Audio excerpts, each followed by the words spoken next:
Thank you all for being here. As you kept hearing the little doorbell of people joining, we are all excited, right? We are finally here where we can do something. We can take action. So we're very excited. So I'm going to start with that. Can we get some like excitement energy here? Like, yes, I know you're all ready. Like, how do I volunteer? What do I do? What does it mean? Tell me more. So that is why we're here today. I'm going to start with a little bit of housekeeping, which is one, please stay muted if you can throughout this program. We will have time for Q&A, about 10 minutes at the end, but go ahead and ask your questions in the chat throughout the program. I know both Julie and Jodi are professionals here, and they'll be fine with that, and we can try to moderate and ask them some questions throughout as well. My dog will be barking. We do have a request. So as you heard from Sivia, NCJW Arizona section is very involved in the fight here. Obviously, this is a big initiative for us as a community partner to collect signatures, and we have a goal, a very big goal here. But we also are involved in the legal action that is taking place. And so currently we're in talks with the governor's office and trying to support them in some actions they would like to take. As such, there is a request.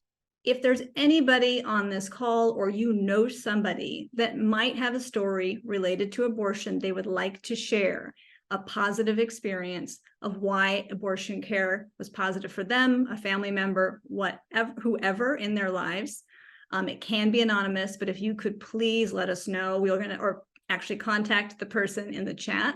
Megan's going to drop that in the chat of who at the governor's office you can reach out to. So, and please let us know if you have questions about that as well. We are going to start off. So then the way we have structured tonight's program is a little bit of, unfortunately, let's start with the doom and gloom. It's brought to you by one of my favorite people who is not a doom and gloom person, but it was important for us to talk to you about the why, the history of access for abortion here in Arizona, to really set the stage so that when you're out there talking to people, collecting signatures, talking about what this is, that history is really present at your fingertips. And then from there, we know the why. Well, what's the what? And so Jodi, our policy consultant, and someone who's on the executive committee for Arizona's for abortion access, is going to tell us, how did this come about? You're going to get that insider view of really how this all came together, what the coalition went through to get here, what it means today, what the language means, and of course, we'll answer your questions. This is not going to be about how to collect signatures. There are those trainings as well, and we have one coming up on Friday, and I'll put that in the chat as well. So with that, we will begin. I don't think I need to introduce Julie, but I do have a bio. And so I'm going to introduce Julie to kick us off. So we all know Julie as a local attorney and activist. She was a former prosecutor of financial crime and public corruption for the Cook County State's Attorney's Office. And she's currently, as you know, our VP of Legal Affairs for NCJW, the Arizona section. She also has recently founded a small legal practice where she focuses on impact litigation around the criminalization of pregnancy and the war on drugs. So Julie, I turn it over to you. Oh my goodness. Thank you so much. And thank you all. Please know that this is the premiere of the Julie and Jodi show. So this might be a little rough, but here we go. So I have been charged with talking to you tonight about the history of abortion in Arizona. And I bear a few different disclaimers for you. First, I am an attorney, but I'm not your attorney. Everything in this is for informational purposes only. So if you're curious about how this applies to you, I urge you to seek the advice of an attorney.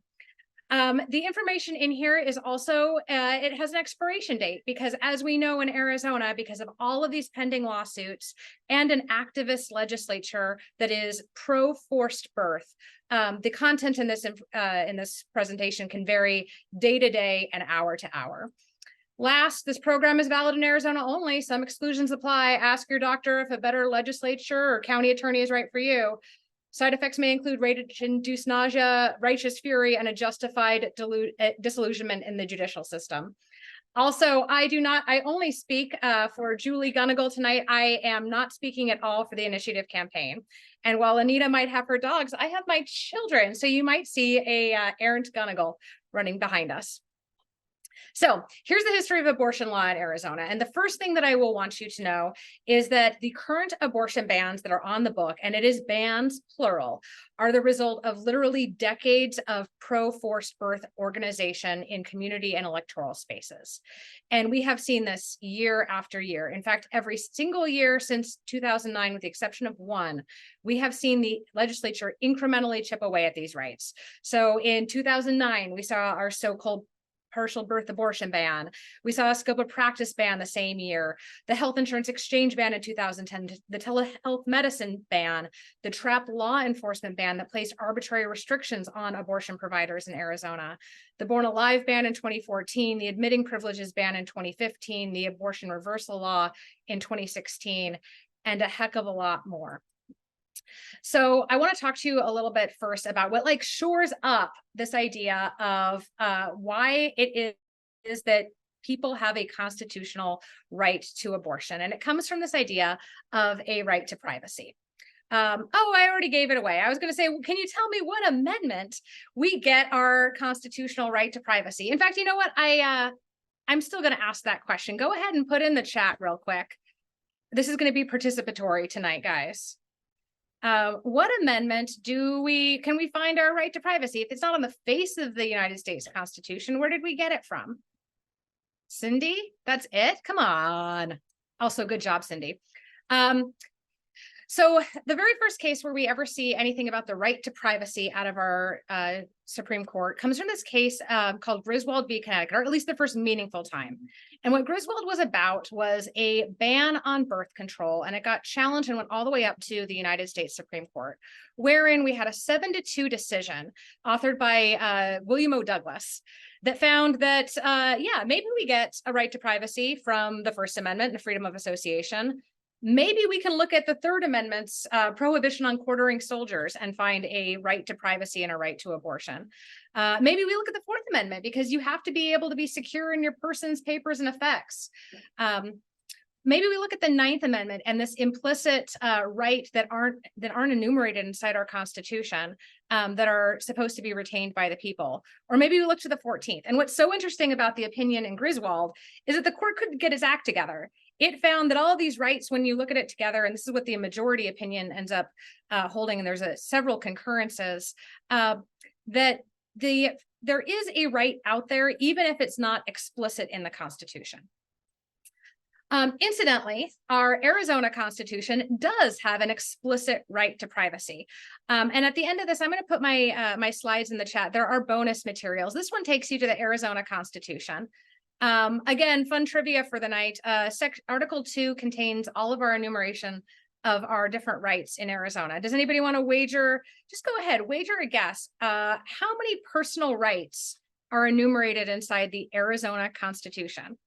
And I'll give you a hint, it's at least 8, because I'm showing you Article 2, Section 8. You have at least 38 rights that are enumerated inside the Arizona Constitution. And if you're ever looking for a fun time, you can go ahead and check out, Jen, you really were close, because we have more explicit rights than what you see on the face of the Bill of Rights. Nevertheless, we do not have a right to abortion, even from this right to privacy. And that was decided in a Supreme Court case in 1973. I'm linking it out in the slides because it is really worth a look, this 1973 case from Arizona where people were arguing before it even reached the United States Supreme Court that we had this right. And what's so fascinating about this is they were examining what we're going to talk about as our territorial abortion ban. And the court found a few things. First, it found that our Civil War era abortion ban is actually from California, and it needs to be interpreted in light of California legislative history. Doesn't that blow your mind just thinking about that in modern day? Could you imagine the Arizona Supreme Court saying, we're just going to California your Arizona laws? It's almost a laughably strange argument. The other things that were decided in this case is that these territorial bans that we're going to be talking about, that they were decided at the same time that the court put in a prohibition on executing pregnant people and said that you had to stay in execution at least until birth. And the court used that to say, well, therefore, the Arizona Constitution doesn't provide a right to abortion, because if it doesn't allow abortion for someone who is convicted and is eventually going to be executed, it doesn't allow an abortion for anybody else. The other fascinating thing about this case is it says, and I'm going to read the exact quote, "Since we have no legislative history in this state, we don't know what the legislature had in mind back in 1901 and by implication 1864 when the original abortion statutes were written." And it's just such an interesting argument that we're looking at 1973 and our courts are telling us, yeah, we have no idea where our abortion bans came from, but we're still going to decide that they're perfectly constitutional as a result. So we hit Roe v. Wade in 1973, and our Arizona court is forced to reverse their stance that was decided the very same year. And we have a ruling finally saying that amongst the first, the third, the fourth, the ninth, and the 14th, we get this right from the Due Process Clause of our 14th Amendment. And it broadly stands for this idea that although the state has some interest in protecting the health of pregnant people, the potentiality of human life, the relative weight of all these interests, they get varied over the pregnancy. And that's where you get what we talk about as our Roe framework, the way it used to exist, which was that in the first trimester, there shall be no state regulation of abortion. In the second trimester, the state may impose regulations, but they have to be reasonably tied to maternal health. And then last, in the third trimester, that upon viability, the state may regulate abortions or prohibit them entirely, with exceptions to save the life or health of a mother. Again, in the bonus materials from tonight's content, in this bottom corner is the most fascinating podcast that I have ever heard on Roe. You know, normally our Supreme Court clerks never spill the beans on how these decisions get made. A group called More Perfect, which operates out of WNYC in New York City, was able to get the Supreme Court clerk that created the Roe framework and interview him, because it was him, not Justice Blackmun, who ended up coming up with this and talking about him and a weekend that he spent in the University of Michigan medicine library to come up with Roe, literally pulled out of thin air. Again, fascinating program, very much endorse. So we get from Roe, we get Casey that comes down in 1992, and looking at a very different court than like the Warren Court Revolution or the Berger Court. And it's a challenge to a Pennsylvania law that requires three things. It requires informed consent and a 24-hour waiting period prior to the procedure. It requires parental consent for a minor seeking abortion with a judicial bypass procedure. And it requires a married woman seeking an abortion needs to notify her husband of the intention to obtain an abortion. And what the Supreme Court says in Planned Parenthood v. Casey is actually a little bit different than what they found in Roe. We find a new ruling, a new standard that asks whether a state abortion regulation has the purpose or effect of imposing an undue burden. And the court defines it as thus: an undue burden is a substantial obstacle in the path of a woman seeking abortion before the fetus attains viability. So again, the public participation part of this, we have three different parts of this regulation. I want to know from you, what do you think of these as, which of these are an undue burden? Which combination of them? Is informed consent in a 24-hour waiting period an undue burden? Is parental consent for a minor seeking abortion an undue burden under this definition? Is a married person notifying their spouse an undue burden? Yeah, Helene, you got the right idea.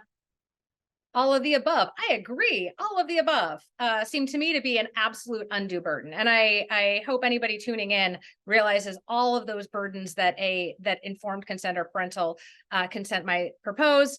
Nevertheless, Helene, we are wrong. The court said only the portion requiring that a married woman give notice to her spouse was an undue burden. And what we see as a result of this undue burden standard is what we saw in Arizona. we see all of these different laws that incrementally chip away, that are tiny little burdens into and of themselves, that the court will consider only myopically, only looking at that specific regulation and not in the holistic view of what does it look like to get an abortion in this state. And as a result, so many of these things that we would think about as an undue burden, and certainly combined as an undue burden, they get upheld time and time again in our courts, leading eventually to Dobbs. So a few takeaways from what the Supreme Court had said before we get to Dobbs. You can have a right to an abortion. It's very different to have access to abortion care. The number one move in the forced birth playbook is to come after doctors. And when you think about it, it's kind of a genius argument, right? Because it is the person, the patient, that has the right to privacy and the right to obtain an abortion. But that right is meaningless unless they have a provider who can safely provide that kind of care. And it also gives legislators an out when they're making these sorts of laws. No, we're not regulating a right to abortion. We're regulating the practice of medicine in our state. And it's been an argument that has been very effective. You also see this time and time again in what's called a standing argument, like who can bring these types of claims? And you end up having the courts trying to untie this Gordian knot where a provider could bring a suit and the court could say, well, you don't actually have the right to an abortion, so you can't bring this suit. You're tossed out of court. And a pregnant person could bring a suit, and that person does have a right, but they're not the person being regulated. So the court could throw out that suit too. And as a result, you end up with these arguments where you don't ever end up having a recourse in federal court. After Casey, you see all of these state legislators begin to create burdens, and leading up into the second biggest playbook move from anti-abortion activists, which is coming after the patients. And we saw over 1,400 different cases that criminalized pregnancy, even under Roe, in cases that were brought against in like highly racialized ways. Just to give you a few examples of what these sorts of cases look like, I mean, that it's typified by cases like Christine Taylor's. Christine was a mom. She already had 2 kids at home. She was pregnant in her either second or third trimester, and she fell down the stairs in Iowa. She presented in an emergency room, concerned about her health, concerned about her baby's health, and she revealed to a nurse that she wasn't necessarily excited about this pregnancy. She was held in jail for 3 days while police could investigate whether or not she intentionally threw herself down the stairs or whether or not it was accidental, as she claimed. And she is one of thousands where there has been investigations launched into whether or not it's a self-induced abortion or just the straight up criminalization of a pregnant person's body for no other reason than they are carrying a fetus. In the bonus materials, this leaks out to a report just released today from Pregnancy Justice on this exact issue, sharing so many of those cases. So I will take you through what laws are on the books very quickly. We have our 1864 territorial ban. This is the ban that is currently being challenged in an Arizona Supreme Court case that is being heard in December. At least that's when oral argument is. This criminalizes the person who provides or supplies to a pregnant patient, an abortive patient. Incidentally, it does not contain an explicit exemption for the patient. So there's been a very open question for a while as to whether or not someone who self-administers abortion drugs could even be caught within the snares and facing between 2 and 5 years in prison under the territorial ban. This portion of that was repealed. This is the soliciting an abortion. Merely asking for an abortion was at one point in time punishable under a similar territorial ban.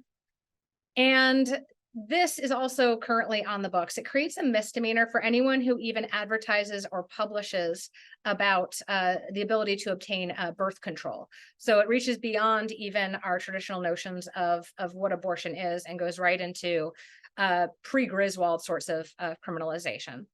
We expect after oral argument, between 6 and 9 months from there, the Supreme Court will rule on this issue. And frankly, the only thing that's keeping this in court right now is a genius argument brought by the attorneys. And the argument that they make, I'm going to show you the 15-week ban now. We have a 15-week ban that is currently the law of the land. And it is my understanding, talking to our providers, this is the assumption that they are under, that it is the 15-week ban that controls. Does not include prohibitions against birth controls or termination based on ectopic pregnancy. Does contain a exemption for the cases of extreme medical emergency. I'll show you the definition in a second. But what's so interesting is it contains this prohibition. So even in a medical emergency, a physician may not intentionally or knowingly perform, induce, or attempt to perform for a fetus of a gestational age greater than 15 weeks. And the genius argument becomes, let's not enforce the 1864 ban, because doesn't this implicitly allow abortions before 15 weeks? If it prohibits them afterwards, doesn't that mean that it allows them before? And it's this argument about being able to harmonize all of these different bans that are in place that is keeping this in the court and keeping it so our providers can continue to operate without having to be held responsible under that 1864 criminal ban. Also, side note, our 15-week ban, which does have a definition of medical emergency, is also not necessarily what the public thinks. It's an extreme case of medical emergency that requires an abortion to avert death or a serious risk of substantial and irreversible impairment. And that language alone makes it one of the more narrow and most extreme versions of an exemption under the law in any state in the union. I'm going to show you one more law that is also on the books. This is a law that NCJW Arizona is so proud to be in the fight against. And this was SB 1457. This is our reason ban. It's also called our personhood law. 3 legislative sessions ago, I'm gonna get in trouble on the date. It's either 3 or 2. This law passed, and what it does is it says that the laws of the state shall be interpreted that every unborn child at any stage of development equals a person under Arizona law. And so if you're thinking to yourself, what does this mean? Does this mean that, you know, a fetus has constitutional rights against, I don't know, self-incrimination, against being held by the state without due process of law? The right, it's so incredibly vague what they intended, but it has the ability to be interpreted as a total prohibition of abortion throughout our state. Because of course, if a fetus is a person when it is at any stage of development, it makes possible to criminalize something like fetal child neglect, or even view abortion as first-degree murder, which, to remind you, in the state of Arizona carries with it the most severe penalty under law, which is, of course, the capital punishment and the death penalty. So this is what we're fighting against, this combination of so many bad laws that have been put in place over such a long period of time and such an intentional effort to undermine our rights.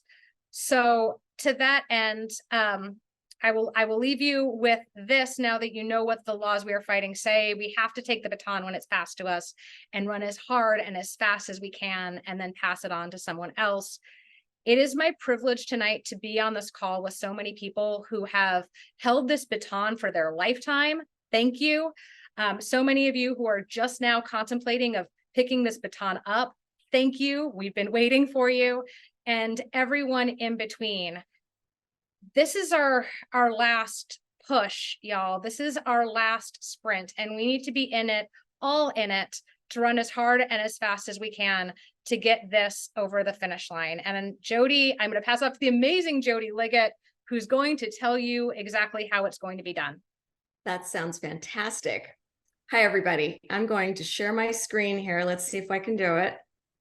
Okay, looks like we're cooking with gas. I am here to talk to you about our fantastic ballot initiative that is underway. So I feel like I want to pass out Prozac after Julie's presentation, right? We are in one of the toughest states in the country. Our rights are hanging on by a thread. We're literally one court decision away from really effectively losing abortion rights entirely. But that's the bad news. The good news is there are people just like you on the job trying to fix this, and we all have our work cut out for us. So I'm going to talk to you about the Arizona for Abortion Access Ballot Initiative. What is it? This is a citizen initiative that would amend the state constitution to include the freedom for a person to make their own decision along with a medical professional about abortion. the leadership of this group.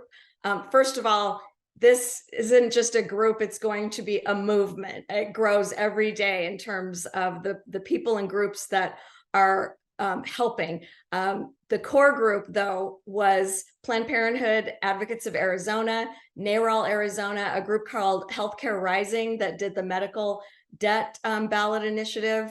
Also, our federal partners, Planned Parenthood Action Fund, the Fairness Project Arizona List locally, ACLU Arizona, and Affirm is a family planning and health partnership organization in Arizona.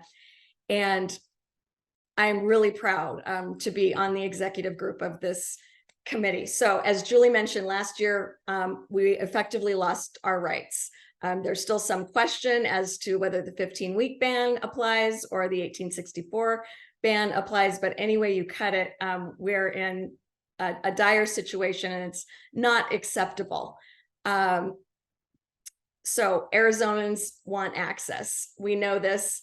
NARAL did a poll a year and a half ago. And of course, with polls, it depends on how you ask the question, right? But 9 out of 10 Arizonans want people to have legal access to abortion and be free to do their family planning decisions. They may disagree on the details, but when the rubber hits the road, they want people to make those decisions, and importantly, not politicians. So we have done some polling on the ballot group, and we have found that Arizona voters are very likely to turn out in 2024 and strongly support abortion rights. We did polling from breakthrough campaigns, and that shows, we did a couple rounds of polling, and it shows a very clear path for amendment language in 2024. And that polling held firm. You challenge, you put out there your own language in your own case, and then in polling, you can challenge the participants with opposition language. And our support held firm above 50%. So we really feel confident about what we're doing with the language. Okay, I'm going to talk to you just about the roadmap. What happens when you try and put something like this on the ballot. It's really a heavy lift, and we've taken a lot of steps already. I know people are anxious to have petitions in their hands and kind of wonder, like, what's been taking so long? And I'm going to talk to you about that. So just some of the milestones that have to happen. We wanted to make sure that we had support, not just of voters, but really, of the most affected communities. What did they want to see from this? We have to hire, firms and consultants that'll be with us for the lifespan of the campaign. We have to have a plan to collect signatures and, that everything stays on track. We have to absolutely anticipate legal challenges to both our qualification efforts and then after the fact. If we get this passed, there will be litigation when it's on the ballot and litigation after it passes, and campaigns are expensive. So we need to raise a bunch of money. Fundraising, right? We really have our work cut out for us. So the state of play, the first big decision that our group had to make was, do we do a statutory initiative or a constitutional amendment? A statutory initiative is just the voters passing a law, passing legislation at the ballot, the same thing that legislators do. And that is the problem. If voters pass something with a statutory initiative, it's a lower threshold in terms of the number of signatures to get that on the ballot. But our legislature can just come back the very next year and repeal it. So that's where the constitutional amendment comes into play. That is a really protected, our rights will be enshrined in the Constitution. Yes, there can be litigation, but our legislature can't come back and simply repeal it via legislative fiat. Challenging, how can our opposition undermine our efforts? This was more of our thought process on, which path do we choose? Under a statutory ballot initiative, of course, you can always challenge signatures. Opponents in the legislature can circumvent the Voter Protection Act. They could try and repeal this or refer a similar measure to the ballot, right? And have the voters try and repeal it, or have a competing measure. And of course, there will be challenges in court. The constitutional amendment makes a lot of those things go away. Of course, signatures will be challenged. And of course, after we win, we do expect litigation, and we're all planning for that. So I'm going to talk to you a little bit later about how much this is all going to cost, but here's kind of what goes into it, right? We have already, I think, sent our attorneys, both of his children, to college, right? I'm exaggerating a little bit, but there are legal fees. Also polling, right? We want to make sure that this can absolutely pass. We're not going to ask everyone to fight, and leave it all on the field, and then, not be able to pass it once we get it on the ballot. So we need to know that what we are putting up there has the support of Arizona voters. Qualification, right? You need professional campaign management to do something like this. I'll talk to you about the number of signatures that is required in a second. This is going to be, a twofer approach. We need a really strong paid signature gathering component to make sure that we get this across the finish line, but we will not be able to do it without those volunteer collected signatures. Fun fact that I have learned in this process, the volunteer gathered signatures, when we train them the right way, and Healthcare Rising knows how to do this, NCJW knows how to do this now, the volunteer gathered signatures actually have a higher validity rate than the paid stuff. So I thought that was interesting, and that is why the volunteer work is so vital. And I keep mentioning challenges.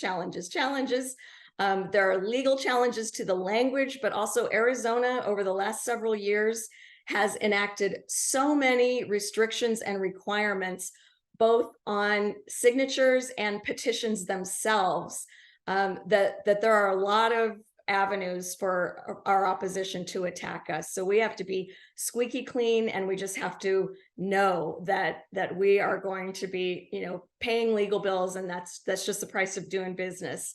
And also, after we get qualified, there's a whole campaign and funding that. We've got to reach people where they're at: digital, TV, radio, all of that, paid and volunteer field and direct voter contact. So the nitty gritty here, what does the Arizona for Abortion Access actually do? And this is the conversation on viability. Our ballot initiative is worded so that an absolute guarantee of abortion, unrestricted, up to the point of fetal viability. And you will not see a number of weeks in our language, because we did not want to do that. First of all, medicine and science change over time. And also, we are leaving that. We don't want it to be, written in a law of what viability is. That is it. Every pregnancy is different. And that is a determination for a medical provider to make in consultation with the patient and their family. And after viability requires abortions, it requires abortions to be permitted when necessary to protect the life or physical health or mental health of the patient. And that's critical. Now, this was a really serious decision for our group, actually. We had a lot of heartache over this. When you put a viability standard out there, it is basically saying that government has a role to play here in pregnancy, and none of us actually believe that. That is an incredibly hard concept to walk everyday voters through, though. And we just don't have the runway to do that. And we did not, our polling reflected that. Like, people are still, uncomfortable. So this is a really thoughtful standard. When Julie was talking about, you've seen like exceptions for the life of the pregnant person. In practice, that winds up being no right at all, because physicians and medical institutions in Arizona and in other conservative states, they're scared to death of our legislature and our courts. They're worried about losing their medical licenses. They're worried about losing their accreditation. And when a single patient's rights are in the balance, that patient's rights too often fall through the cracks. So we've got protecting the life or health, including mental health. And that brings me to another point. You'll hear in the news, we don't like to talk about exceptions, and we certainly didn't want to like try and line out, like dream up, what are all the contingencies? What are all the possible scenarios? Because you'll miss something. Laws are blunt instruments. They're not good for this. That's kind of the whole point of this, constitutional amendment, is that we don't want politicians writing laws. This mental health exception covers things like rape, incest, anything you can, the Ohio case and Indiana of the 10-year-old rape victim, right? Should she have to produce a police report or a child welfare report to prove, right? You don't want to get into that. You don't want to invite the legislature to create laws around this. So this is the cleanest way that we can take care of those situations and really provide the most expansive right that we possibly could, that still does acknowledge a viability standard. How much is this thing going to cost? You saw all the things I talked about, and the rough and ready estimate based on some of the campaigns that have taken place around the country, some no campaigns in Kentucky and elsewhere, and Ohio's experience. We think this thing is going to cost $50 million. That is an incredible amount of money. How many signatures? Again, if you go to the Secretary of State's website, you'll see it's something like 387,000 is the literal amount of valid signatures that are required for a constitutional amendment. I just talked about all the 99 ways that the legislature and others can challenge both individual signatures and the petitions themselves. Our legal counsel has told us, they would feel most comfortable with almost a 50% cushion. So we're shooting for 800,000 signatures. I want us all to be cheerful, happy warriors and plunge in and get this done. That is a steep hill to climb. We're going to be doing the biggest effort that has ever been undertaken in Arizona for any kind of ballot initiative. But I think we all agree that it's worth it. So NCJW, you want to help collect signatures? I got you covered. Healthcare Rising, our partner, is offering trainings on these dates. NCJW is conducting training on Friday. And please, with any of these things, there will be more and more and more opportunities. The deadline for this thing is July 3rd of next year. So we can't be sanguine, but if you don't get trained this week, there is definitely still time, and there will be more opportunities to do that. Finally, if you want to contribute, you can send us a check, you can contribute online, and you can always go to ArizonaForAbortionAccess.org, and you'll see a donate button and lots more information. So I raced through because I wanted to leave time for question and answer. So with that,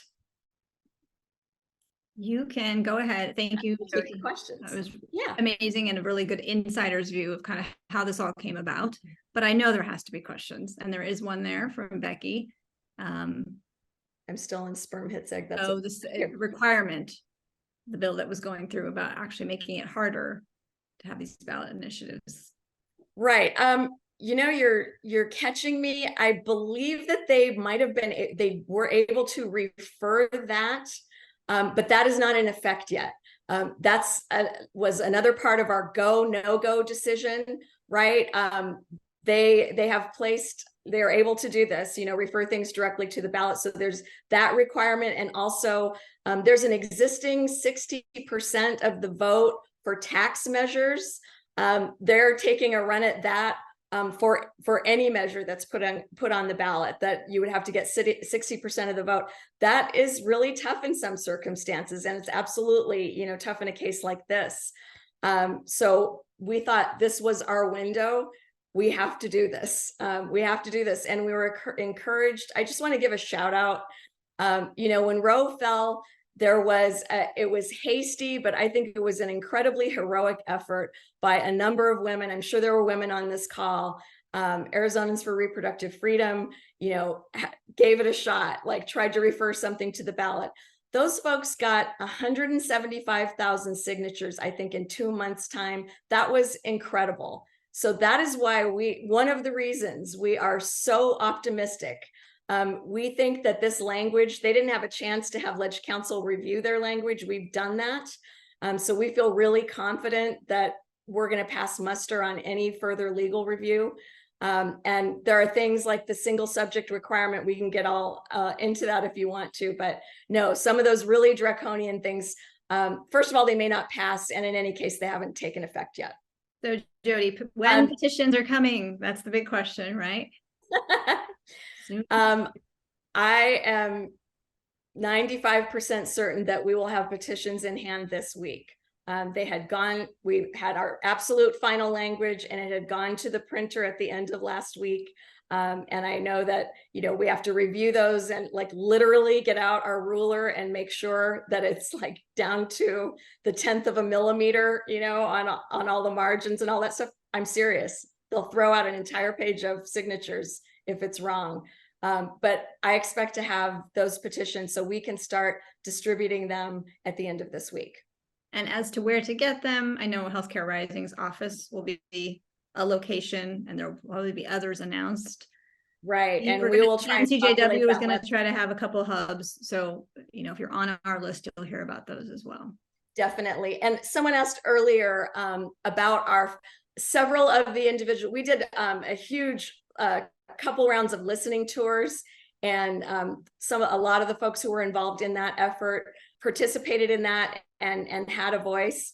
I think, you know, there are individuals who feel really strongly about the viability standard, and I'll be candid, you know, are disappointed, but they understand polling too.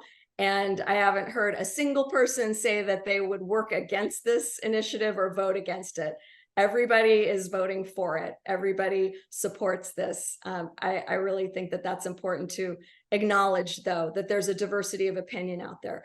This is our best deal. This is what we can get across the finish line. Notaries. So that list, I believe, is going to be put together. Jodi, I don't know if you have more information. NCJW is, oh, go ahead. Oh, yeah. I mean, I think NCJW is really going to have a big role to play in terms of notaries, because I don't know if any of you have needed to get anything notarized lately. Banks don't really do this anymore. They will send you to UPS, you know, or another like mail store. That's really the only place I've seen that is doing notaries anymore. Okay, Cindy Hans is a notary. Yeah. So, and I'll let NCJW speak for themselves, but I know there will be efforts to train notaries. We need notaries to blanket the state because that can be a real holdup. And I know that, you know, time is money. Every signature is money. Every volunteer signature that is gathered, every volunteer notary that does something is money that can go to getting this thing passed after it's qualified. Yeah, and I'm going to put in the chat again, I put it up there a little earlier. We are going to be helping people get their notary done. So you can become a notary for this effort. Obviously, you'd still have it then. We're helping with that process. We're also subsidizing it if you can't afford the cost. So if you sign up on this form that you're interested in doing that, I'm starting that program very soon. It does take time. There is a backlog of getting all the certification done. So we want to get this going right away. So if you have questions on that, if you sign up here, I'll get in touch with you. Yes, it is clear that paid signature gatherers can get signatures. They are subject to subpoena, but the firm that we are using, you know, they've done this a lot. They know that the whole drill with that. I'll just drop a footnote on that. That subpoena requirement applies to paid signature gatherers and out-of-state folks. So for people who are not Arizona residents, there's plenty of things to do as a volunteer, but probably not, you know, unless you want to be subject to subpoena, probably don't want to be a signature gatherer. I saw Karen Skates talk about diverse communities. Healthcare Rising has a lot of experience in the ballot initiatives that they have been involved in. We'll have more, you know, like substantive data and plans on reaching out, but I know that they were very active in Indian country with Spanish-speaking signature gatherers. We understand that the communities who are most affected, I mean, we have vast tracts of Arizona's right now, even with the 15-week in place, that, you know, if you're in Flagstaff or you're in Yuma, you don't really have access to abortion. You don't have meaningful access. So we want to give those folks a chance to right that wrong. And we think that that's important. Yeah, Arizonans for Reproductive Freedom as a group is not a partner, but individuals who are involved in that are involved in our work.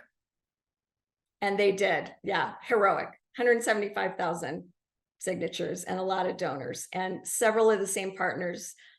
We expect to bring on the obstetricians and gynecologists. They were involved in that measure. They are an informal partner right now, and we hope to make them official very soon. While we're waiting for another question, I know I don't need to say this to anybody who's on this call, because you are all warriors. You are passionate and you know what you're doing.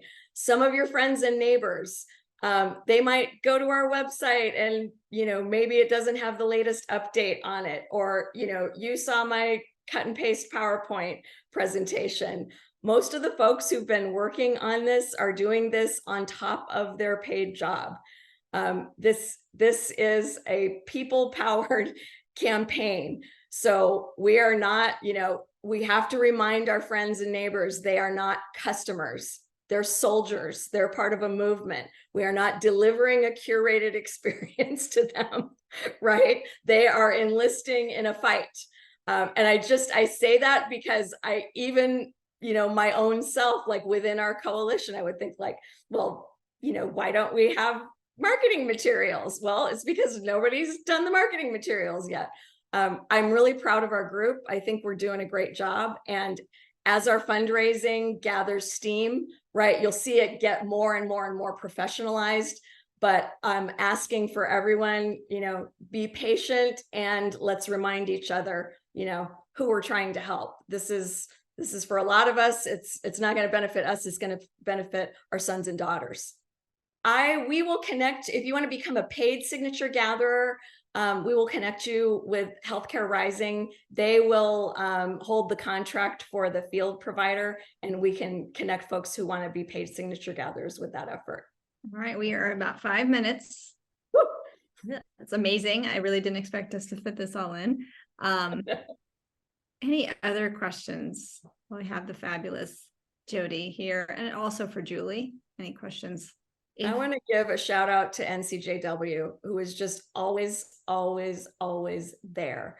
I mean, you see them on the litigation, you see them doing this, you know, of their own accord, right? Like just for the greater good. I just thank NCJW so much. And thank you for everyone on this call. I'm going to get choked up in a minute. We are doing it for our kids. And I know that's why you're all spending, you know, Tuesday night at almost 8 o'clock listening to lawyers talk about kind of boring stuff, but it really matters. So thank you. Thank you now and for all the work you'll do. Thank you all for joining us. Thank you, Jodi, for everything you've done on this coalition, everything you do for NCJW. We are just thrilled that you could bring us this information tonight, and I know everybody is grateful for it. We, like I said, will have our training on Friday, but there are so many trainings, and an email will go out tomorrow if you are on the NCJW Arizona list. If you're not, please get to our website right now and sign up so that you can get that information. And again, interested in becoming notary, interested in doing a petition party, we're putting together guides on how to do that. Please, again, sign up for our list and you'll receive that information. But thank you all for being here. I'm going to turn it over to Sivia for some closing thoughts. Again, thank you all. Thank you to Julie and to Jodi, the J&J show, and to Anita. This is just the beginning. The Friday training that NCJW is going to be holding is just the start. We will be holding numerous training sessions virtually, in person. It's a way to also build a movement by having you engage different friends' homes, different sites that we will establish for training sessions. So we look forward to you joining this movement, to working with us. For some of us, it's a second go around. We never thought we would be here doing this again, but we are doing it for our children. And for some of you, this is a first go around. We are delighted you are stepping up, taking action, and that we can pass the baton to you so you will then pass it along. Thank you for attending. We encourage you to participate. And I have to say, we certainly need your support. We need your financial support, and we need your participation. So if you will go to our website, you can see ncjwaz.org. You can see how you can contribute to all of our advocacy efforts. You can see how you can contribute to our various initiatives, including Ruth Place, which I must say is a unique community program to help survivors of sexual violence gain the skills to cope with their trauma. It is not traditional therapy. It is a very unique model program, and we encourage all of you to help support that effort as well. Again, to come round robin, it is all intersectional. It is all about privacy and bodily autonomy. That's our mission, and we encourage you to share that. So thank you again, and good night.